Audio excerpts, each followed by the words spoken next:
avant de les faire à la machine, faut apprendre à les faire à la main.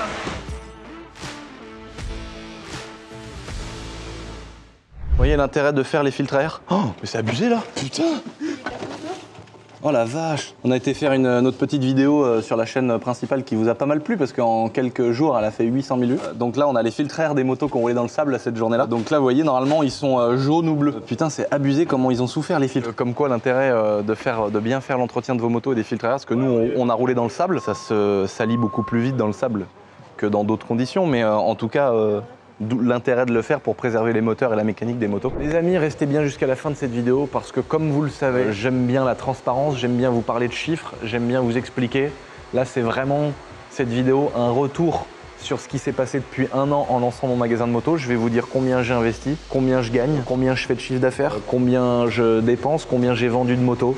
Je vais tout vous dire, je vais vous faire les vrais chiffres. On a sorti les vrais bilans comptables avec les chiffres à l'euro près, donc on va être assez transparent comme d'habitude pour vous parler de ce petit magasin de motos. Je vous laisse apprécier cette petite vidéo. Mais avant de commencer cette vidéo, je vous fais confiance, on est bientôt 300 000. N'hésitez pas à vous abonner. J'ai prévu des gros sujets sur cette chaîne YouTube où on va faire venir des abonnés qui vont nous présenter leurs entreprises, qui vont nous présenter ce qu'ils font dans la vie, etc. J'ai envie de m'associer avec des abonnés. J'ai envie de mettre en avant des sociétés qui méritent d'être en avant. Donc on a plein de projets ouf à faire sur cette chaîne YouTube. Donc n'oubliez pas de vous abonner, c'est très important pour moi les amis. Bonne vidéo. Bonjour à tous, chers voyeurs, chers exhibitionnistes de la chaîne secondaire, chers ambitieux, chers travailleurs, chères personnes qui ont envie d'avoir des petites informations peut-être sur mon petit magasin de moto. Chers concurrents peut-être. Enfin, nous on n'en a pas beaucoup des concurrents, on a que des partenaires. Là faut le savoir, à MX Shop on a que des partenaires. Ah non, on en a un qui s'autoproclame concurrent. Il essaye un petit peu de nous mettre des bâtons dans les roues, tu vois. Il essaye un petit peu d'appeler la concurrence, d'appeler les vendeurs de motos, nous dire il faut pas leur vendre à eux, c'est des méchants. En fait je pense que la concurrence c'est dans la tête des gens. Vaut mieux travailler main dans la main que d'essayer de se mettre des bâtons dans les roues. Mais il y a des gogoles qui vendent également des motocross dans l'ouest de la France qui ont un problème d'ego je pense avec nous. Mais sinon on a vraiment que des gens sympas, que des partenaires. Par exemple Extreme Moto c'est quelqu'un qu'on partage souvent, on l'identifie souvent, on lui a passé des biggies roses, la boiserie. C'est quelqu'un avec qui on travaille toute l'année, chez qui on roule et tout. Il vend des YCF donc lui il aurait pu nous prendre comme un concurrent. Nous on pourrait dire c'est un méchant concurrent parce qu'il vend des équipements, il vend des bottes, il vend des YCF. Moi je l'ai appelé au culot, je lui ai dit est-ce que tu peux nous vendre des petites Jeeps pour qu'on les mette dans notre magasin et il a dit vas-y carrément. On travaille main dans la main. Moi je lui achète des Jeeps,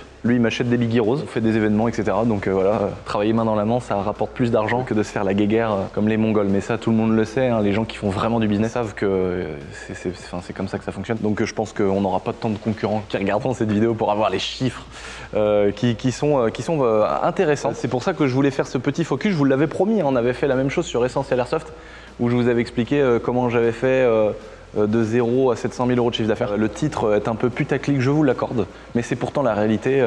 On a fait 1 million d'euros de chiffre d'affaires en un an. Et alors attention, 1 million d'euros de chiffre d'affaires en un an, ça fait penser aux vidéos où il faut acheter des formations sur Telegram. Là, c'est pas le cas. Parce que à la fin, on n'a pas une marge incroyable, on achète les motos chères, donc voilà. Comment ça a commencé? En fait, pour vous expliquer, moi à la base, je suis passionné, c'est comme Essentiel Airsoft. Au départ, j'ai pas cherché le business, j'ai pas cherché la rentabilité. Vous imaginez bien qu'un bâtiment comme ça, avec remplir de motos, surtout que pour vous donner un ordre d'idée, je sais pas, une moto qu'on achète à 10 000 euros, on doit la vendre 12 000. Souvent, quand on achète 100 000 euros de moto, on vend 110 000 euros ou 115 000 euros de moto. Les marges sont vraiment pas ouf. On a plus de marge chez YCF, par exemple, selon les modèles. Mais dans tous les cas, c'est pas, on fait jamais du x2. Tu n'achètes pas une moto 500 balles que tu vends 1000. Dans les cas les plus gros, les plus grands, on arrive à travailler un peu sur le volume, en fait, c'est surtout ça. Et c'est ce qu'on fait nous avec les motos neuves. Et là où nous, souvent, c'est assez intéressant pour nous, pour notre magasin, c'est le marché de l'occasion. Par exemple, cette moto-là, vous voyez, ça c'est une 250 CRF de 2020. C'est des motos sur lesquelles on va parfois peut-être gagner pratiquement hein, autant d'argent que sur une moto neuve, sauf qu'on n'aura pas investi 10 000 euros. Vous voyez, cette moto-là qui vaut 5 000, elle est à vendre 5 000. C'est une moto, ça se trouve qu'on a racheté, ça dépend en fait, ça peut varier à mort. Ça peut être une moto qu'on a acheté 4 000 et qu'on revend 5 000 en ayant remis 2-3 trucs un peu propres. Mais ça peut être une moto qu'on a acheté 3 000 balles, mais qui nous revient à 4 500 parce qu'on a refait piston, bielle, vilebrequin, kit déco, les pneus, voilà. Et à la fin, on n'a que 500 balles à gagner dessus, mais par contre, la moto, elle a été toute refaite, on vend un produit qui est vraiment propre. Donc en fait, ça varie vraiment les marges, et c'est rare, à part sur des modèles un peu exclusifs, comme le Banshee, comme ça pourrait être le Banshee, même s'il n'est pas à vendre, mais comme des motos qui sont usines, des motos prépa, des choses comme ça, où là, ça peut arriver qu'on ait des plus fortes marges. Mais en vrai, sur un petit magasin comme le nôtre, on mise vraiment plus sur le volume que sur le reste parce que évidemment c'est compliqué vraiment de gagner beaucoup d'argent avec un magasin de moto. Mais au départ, c'est comme Essentiel Airsoft. Moi, je l'ai voulu, je l'ai fait pour la passion, quoi. L'airsoft, j'en fais depuis 15 ans, je suis passionné. Et la moto, depuis que je suis né, je crois.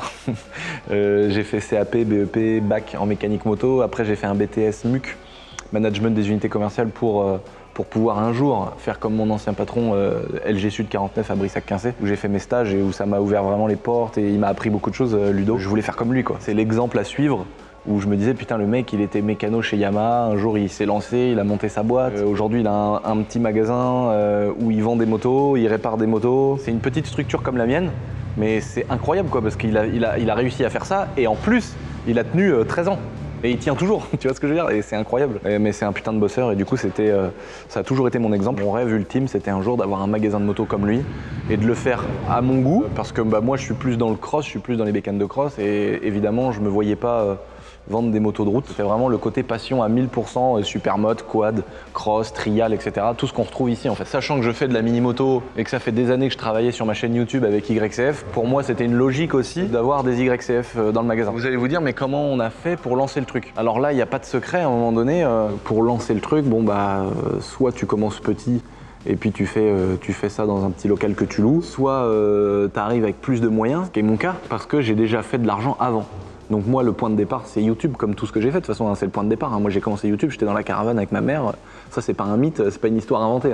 Donc, on a commencé sans thune. Et donc, les premières grosses sommes d'argent que j'ai gagnées, c'est avec YouTube. Je commence à gagner 1000 euros, 3000 euros par mois, 5000 euros par mois. Et cet argent-là, je l'ai toujours 100% réinvesti dans des projets. À un moment donné, j'ai commencé à faire un petit prévisionnel. Ça s'est lancé aussi en même temps que Shiftech. Parce que là, pour ceux qui ne savaient pas, on est vraiment collé à côté de Shiftech Nantes. Quand il fallait construire le bâtiment, il fallait vendre au moins 2 cellules. On était bloqué pour lancer Shiftech parce qu'il y avait une deuxième cellule. Et donc avec Medo, on se disait, est-ce qu'on prend pas une deuxième cellule, mais qu'est-ce qu'on va foutre dedans? Et là, moi, ça a fait qu'un tour dans ma tête. Je me suis dit, mais mec, je prends la deuxième cellule et je fais un magasin de moto. Donc je prends cette cellule à côté de Shiftech et je me dis, je vais faire un putain de magasin de moto par la construction du bâtiment. Ça m'a laissé le temps, un peu plus d'un an et demi, je crois, un truc comme ça, de bien préparer le projet et de l'anticiper. Et j'ai pris quand même des baffes dans la bouche. Parce que moi je m'étais dit il va me falloir un peu, j'avais fait des calculs, je m'étais dit bon, il me faut à peu près des motos, je vais acheter un peu d'YCF, un peu de stock en YCF. Je m'étais dit il va me falloir entre ça et les travaux, au départ je m'étais mis, fallait 50 000 euros. Entre faire la peinture, mettre une clim, mettre des enseignes et acheter un peu de stock de motos, je m'étais dit il faut 50 000 balles quoi. Donc j'étais complètement à côté de la plaque, parce que les 50 000 balles on était déjà bien plus que ça dans les travaux. Tant qu'à faire un truc stylé, je m'étais dit autant accrocher des motos au plafond et profiter de la hauteur sous plafond, autant peindre ce plafond en noir au lieu de le laisser gris un peu moche, autant mettre des belles enseignes, autant suspendre des motos avec des chaînes, agrandir l'atelier, faire des trucs, faire un graffiti sur le mur et tout. Je m'étais dit autant faire un truc trop cool et mettre un peu plus d'argent, et donc c'est pour ça que niveau travaux, j'étais autour de 200 000 euros. Donc tout compris, parce qu'il faut savoir aussi que j'ai fait un appartement en haut, donc il a fallu faire salle de bain, cuisine aménagée, etc. Donc ça c'était pas du tout obligé, mais c'est tout de suite de l'argent, des cloisons, de l'électricité, de l'isolation. Enfin c'est une maison quoi, c'est un appart, donc c'est vrai, ça coûte cher. Mais je pouvais me le permettre financièrement, donc c'est pour ça que je suis parti dans ce projet-là et de dire autant faire un truc top, comme ça je peux venir dormir ici, vu que je suis quand même à 1 heure de chez moi. Je vais pouvoir venir dormir là le soir quand je veux bosser le lendemain pour soit Shiftech, soit le magasin de moto. C'est pour ça que je me suis lancé là-dedans. Puis après, je me suis dit autant faire les plafonds noirs, autant la cloison, c'est moi qui j'étais ici quand la dalle était faite, j'étais comme ça, en train de compter les pas et tout, en train de me dire quel angle d'inclinaison, donc j'étais comme ça, je me disais, alors comme ça, si je fais par là, comme ça va où, tu vois?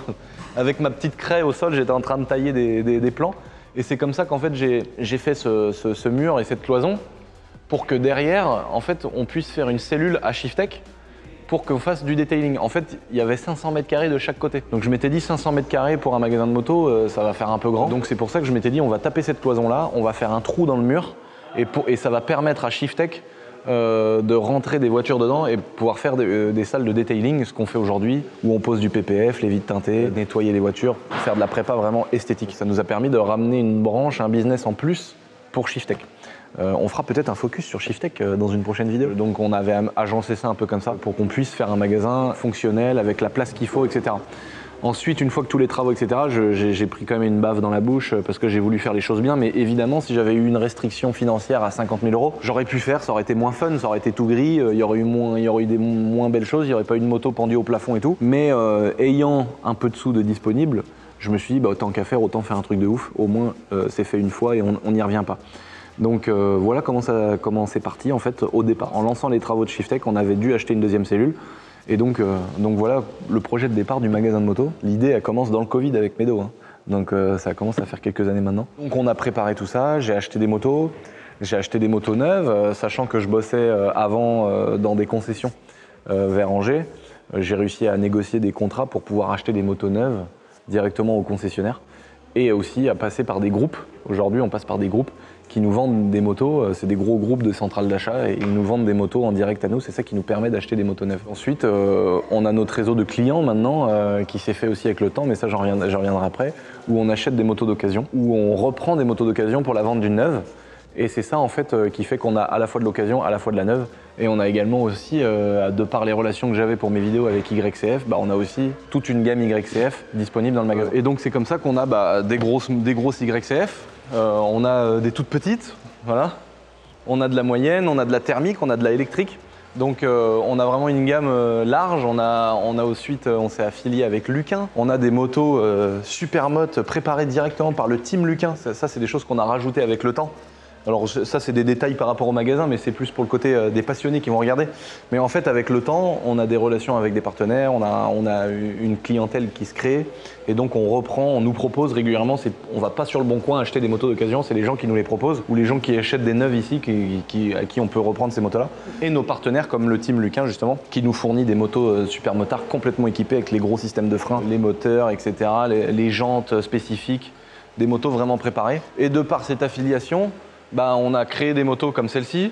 Donc ça, c'est une moto qui sort au catalogue Honda. Chez les concessionnaires Honda, quand vous feuilletez le catalogue des motos disponibles, la Supermotard 450, il y a marqué boiserie dessus. Donc ça, c'est quand même trop cool.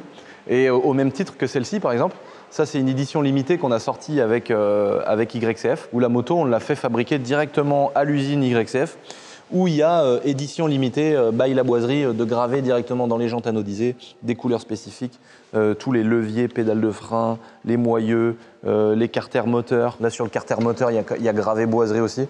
C'est des motos qui sont numérotées. Et donc on a fait une édition limitée et c'est en fait le recul du magasin et les mois de boulot et la préparation qu'on a fait en amont qui fait qu'aujourd'hui on peut sortir des petites motos personnalisées qu'on signe avec des grosses marques comme Honda pour sortir des motos au catalogue et tout. Ça fait vraiment plaisir. Pour ceux qui n'auraient pas vu les amis, on a fait un agrandissement. Là en fait on a tout plaqué en bois, on a fait une petite mezzanine en haut. Pour gagner de la place en fait, on pouvait un petit peu serrer les motos, continuer à avoir un beau magasin de jouets et derrière ça nous permet de développer l'atelier et de mettre des motos qui sont en cours de réparation ou d'entretien et de les stocker et sans que ça fasse moche dans le magasin ou sans que ça prenne trop de place dans l'atelier vu que maintenant il y a 3 personnes qui bossent à temps plein dans l'atelier. On va aller d'ailleurs voir cet atelier tout de suite. Donc là on est dans la partie arrière du magasin de la petite réserve, de la nouvelle réserve sur laquelle on a fait une belle petite mezzanine. Donc là c'est derrière le bois qu'on voit dans le magasin et c'est ici qu'il y avait des YCF qui étaient entreposés dans le magasin. Donc là on a quelques motos, des chantiers en cours, quelques motos qui sont en attente et en fait ça nous permet, vu qu'on a développé l'atelier sur cette nouvelle année, c'est vrai que ça encombrait vraiment l'espace de travail et ça nous empêchait d'embaucher quelqu'un en plus. On a 3 personnes à l'atelier, il nous fallait un endroit où on puisse stocker les motos qui ont été faites, les motos qui sont en cours de réparation, etc. Pour avoir un atelier plus libre, pouvoir opérer sur 3-4 motos en même temps. On a les 2 ponts du départ et puis derrière on a des béquilles en fait où on peut relever des motos, donc en fait ça fait comme un petit pont qui est modulable, donc peut y avoir 2 motos, 2 chantiers en cours sur les ponts et 2 autres motos ici et on a quand même avec les racks et toutes les tables de quoi entreposer des moteurs, etc. On a pas mal de clients qui viennent pour des changements de pistons, des changements de bielle, des casses moteurs, etc. Ça nous permet de pouvoir tout étaler, mais en prenant la place, sans mélanger les pièces, en étant organisé, en travaillant sur les pneumatiques, les châssis, les révisions. C'était pour ça que c'était très important d'avoir cette petite extension pour mettre dedans les motos en attente. Les pneus de H2R dans le sable, je sais pas si vous en rappelez, mais c'est la monte... les 2 pneus motocross pour ma H2R. Donc là en fait on est en haut sur la petite mezzanine. C'est là où on a mis le beau Banshee 350 bicylindres de temps et la moto avec laquelle j'ai fait le Touquet. Nous ça nous permet de mettre des motos un petit peu en hauteur. Et puis surtout en dessous le stockage dont je viens de vous parler. Je voulais mettre 50 000 balles d'investissement, c'est-à-dire les travaux, les motos, etc. On a fait un petit tableau Géraldine que vous avez tant adoré sur ma vidéo Je vous présente mon bras droit, voilà Géraldine qui s'occupe de la compta et puis de tout le groupe de mes sociétés. Nous a préparé un magnifique tableau, hein, du travail exceptionnel comme d'habitude. En fait, la vidéo pourrait s'arrêter là. Comment faire quand tu veux lancer un truc et quand tu veux réussir dans un domaine?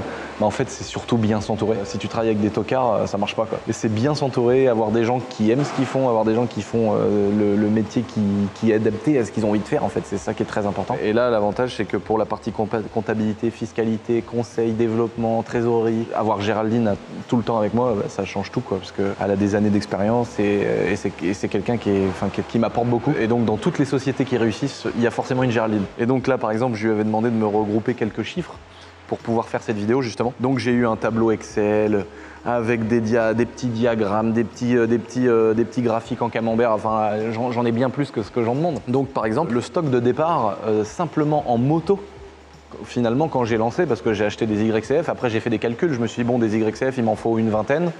Des motos neuves, il va m'en falloir une quinzaine.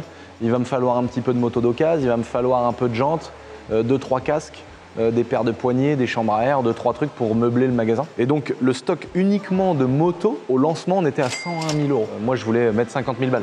Mais en fait, on se rend pas compte. Des présentoirs comme ça, les espèces de crochets là pour tout accrocher, des béquilles de moto, des meubles dans lesquels on va pouvoir mettre les vêtements, des grilles dans lesquelles on va pouvoir mettre des crochets avec des couronnes, des filtraires, etc. Bah, tout ça, c'est de l'argent. Et en fait, le mobilier de magasin, c'est abusé. Mais comment on se fait voler, frère? C'est abusé. Le mobilier de magasin, c'est trop cher. Vaut mieux meubler une maison, quoi. La moindre grille avec 3 pauvres crochets, c'est 100 balles, quoi. C'est abusé. Donc, mais maintenant, tout est cher. Donc voilà, faut faire avec. Et donc déjà, dès le départ, le stock de 2 €, comme je disais, on était à 100 000 €. Pour vous donner un ordre d'idée en termes de chiffres, aujourd'hui, on est à 260 000 €. Donc là, le stock de bécanes qu'on a disponible au magasin. Pour vous donner un ordre d'idée aussi, pour toutes les pièces qu'on a autour, donc les pièces et accessoires, donc que ce soit des poignées, de l'équipement, des protections, des casques, des bottes de moto, des tenues de moto, tout ce qu'on propose ici, en stock, on a 50 000 €. Donc tout compris, on est autour de 300 000 € de valorisation dans le magasin, entre le stock des motos, tout ce qui est accessoires, équipements, tenues, tout le bazar. Ça, c'est au bout d'un an. Cela, je pars un peu dans tous les sens, mais le magasin, on l'a ouvert, ça fait un poil plus d'un an. D'ailleurs, on a fait une grosse porte ouverte où il y avait un concert de Rémi, etc. Vous étiez vraiment beaucoup à être venus nous voir ce jour-là.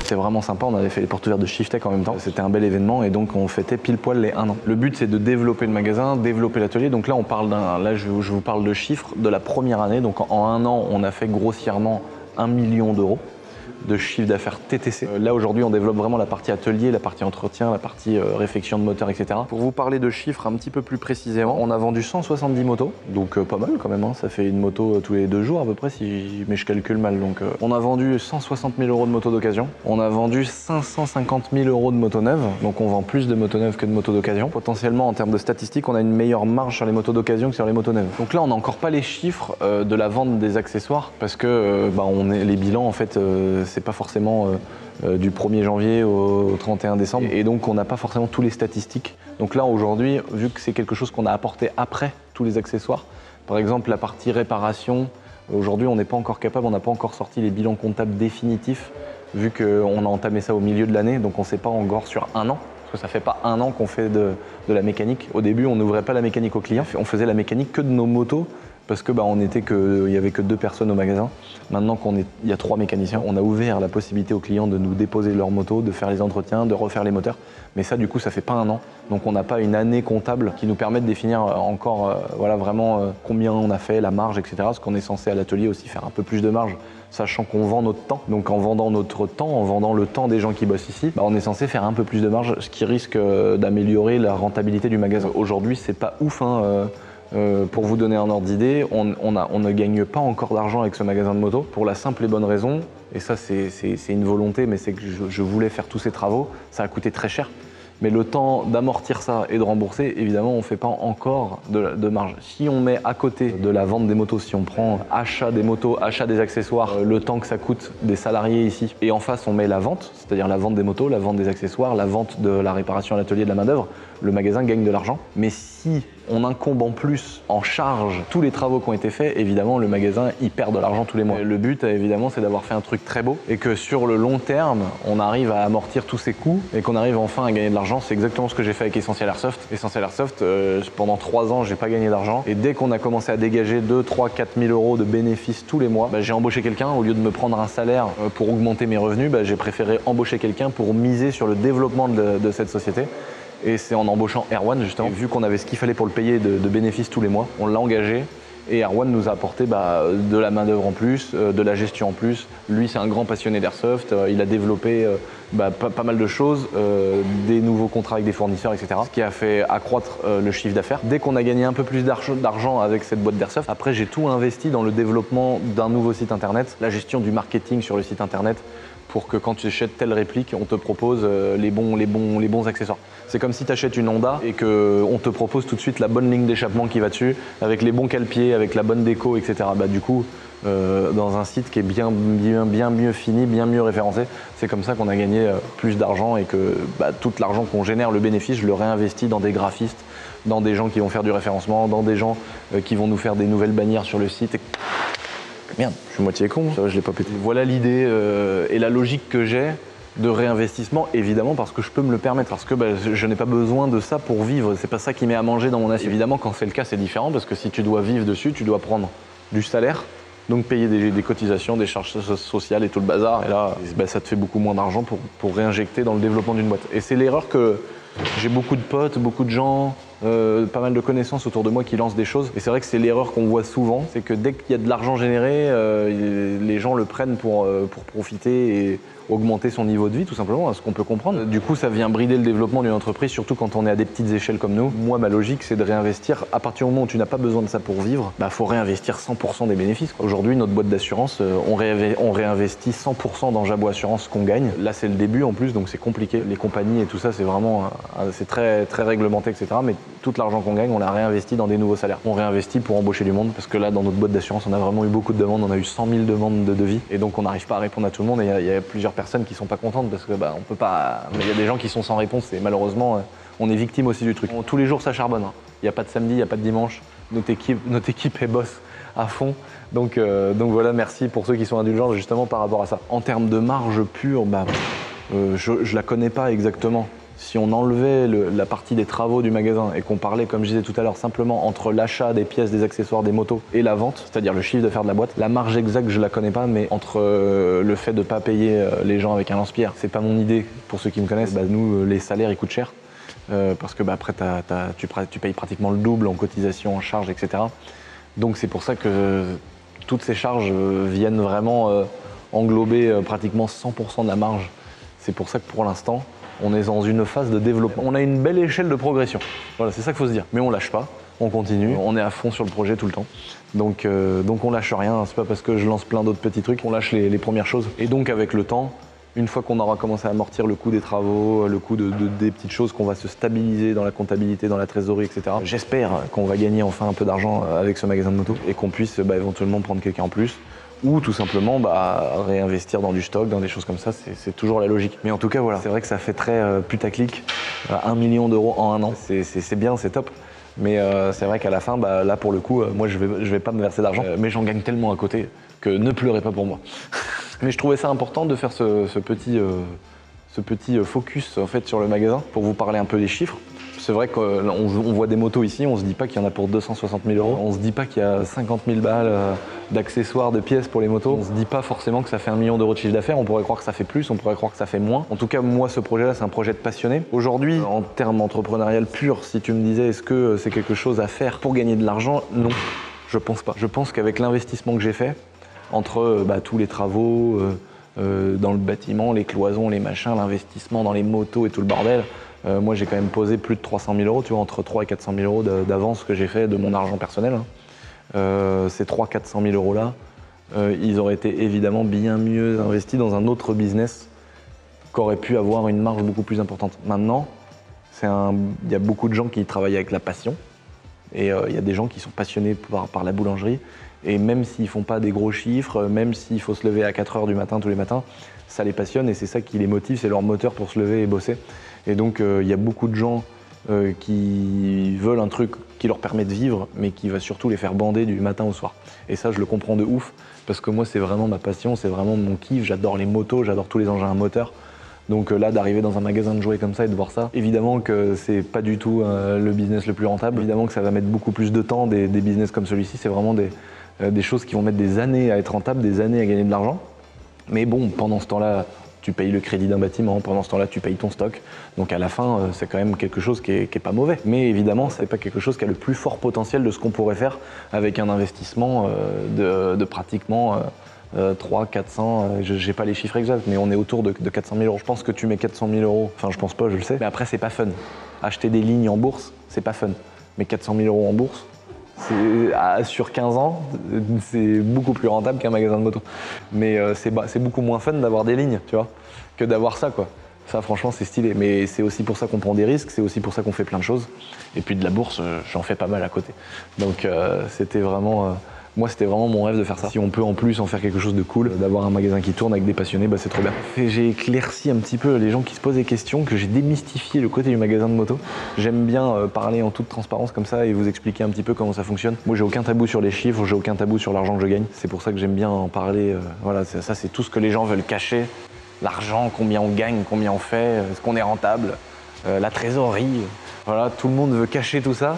Mais moi, j'en ai rien à foutre, en fait, ça changera pas ma vie que je vous parle de ces chiffres-là. Ça va juste faire créer des beaux débats pour ceux qui se pignolent dans ce monde-là, parce que le monde de la moto, c'est quand même un vrai monde de pignolard. N'hésitez pas à poser des questions auxquelles je n'aurais pas forcément répondu, ou des questions que vous vous posez par rapport à ce petit magasin de moto. N'hésitez pas à me poser ça en commentaire dans la vidéo.